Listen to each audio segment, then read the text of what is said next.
Hi everyone, welcome to Telugu stock channel.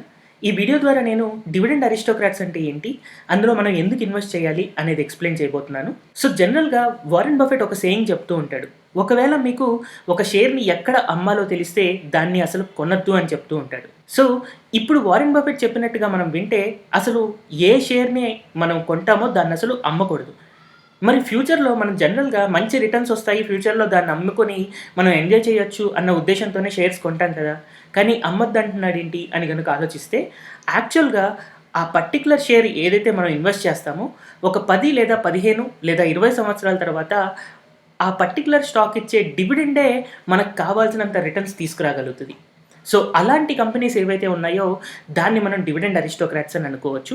So ఇప్పుడు ఒక example చూద్దాము. ఎగ్జాంపుల్ చూసిన తర్వాత డివిడెండ్ అరిస్టోక్రాట్స్‌ని ఎలా సెలెక్ట్ చేసుకోవాలి అనేది నేను ఎక్స్‌ప్లెయిన్ చేస్తాను. ఫర్ ఎగ్జాంపుల్ నేను ఏషియన్ పెయింట్ స్టాక్ తీసుకుంటున్నాను. సో ఏషియన్ పెయింట్‌లో గనుక నేను 10 సంవత్సరాల క్రితం ఇన్వెస్ట్ చేసుంటే ఈ రోజు నా ఇన్వెస్ట్‌మెంట్‌కి 14% డివిడెండ్ వస్తుంది. అది ఒకవేళ నేను అంతకుముందు వచ్చిన డివిడెండ్స్‌ని రీఇన్వెస్ట్ చేయకపోతే.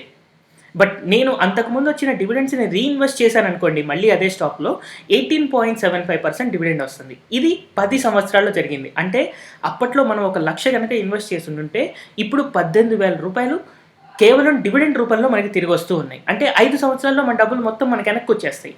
సో ఇలాగా మనకి డివిడెండ్ అరిస్టోక్రాట్స్ ఏవైతే ఉన్నాయో మనం ఆ షేర్‌ని అమ్మకుండా కేవలం డివిడెండే మనకి చాలా ఎక్కువ అమౌంట్ ఇవ్వగలుగుతాయన్నమాట. సో ఇప్పుడు ఒకసారి ఏషియన్ పెయింట్ హిస్టరీ గనక చూస్తే యాక్చువల్‌గా ఏషియన్ పెయింట్ 2009లో రూ. 700 ట్రేడ్ అవుతుంది. సో రూ. 700 ప్రైస్ ఉన్నప్పుడు మనం 100 క్వాంటిటీ కొన్నాము అని అనుకుందాము.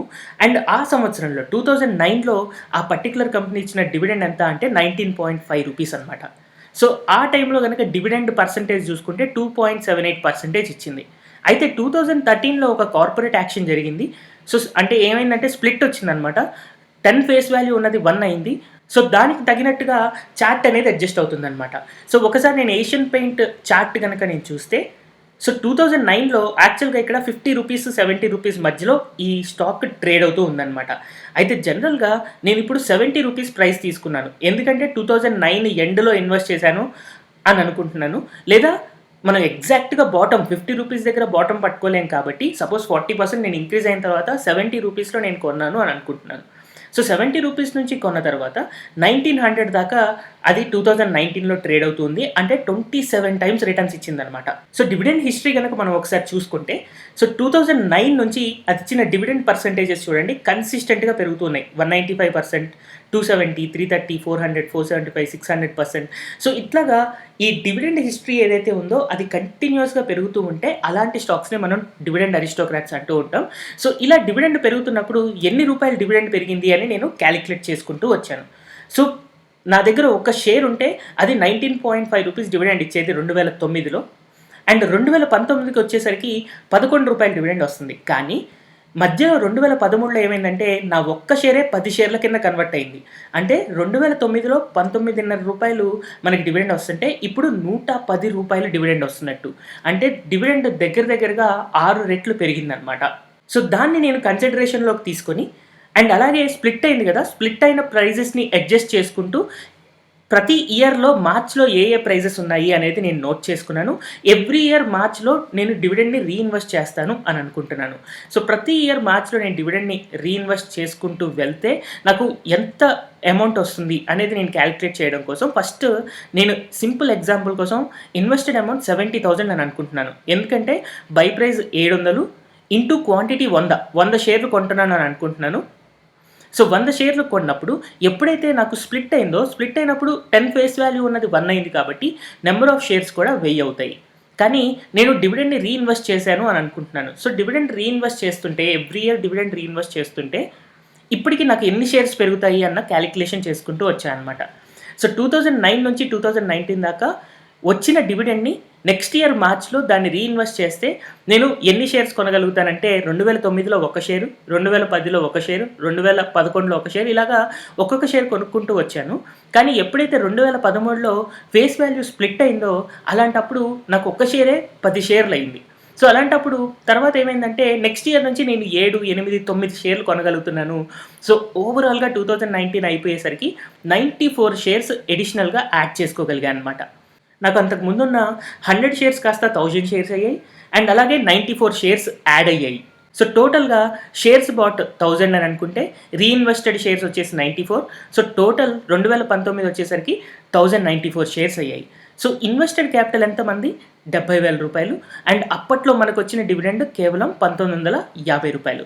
కానీ 2020లో గనక మనం చూసుకుంటే ఈ ఇయర్‌లో దగ్గరగా రూ. 12 డివిడెండ్ వస్తూ ఉంది. అదే విధంగా నేను క్యాలిక్యులేట్ చేసుకుంటే 1094 షేర్స్ ఉన్నాయి అండ్ రూ. 12 నాకు డివిడెండ్ వస్తుంది కాబట్టి రూ. 13,000 నాకు డివిడెండ్ వస్తూ ఉంది.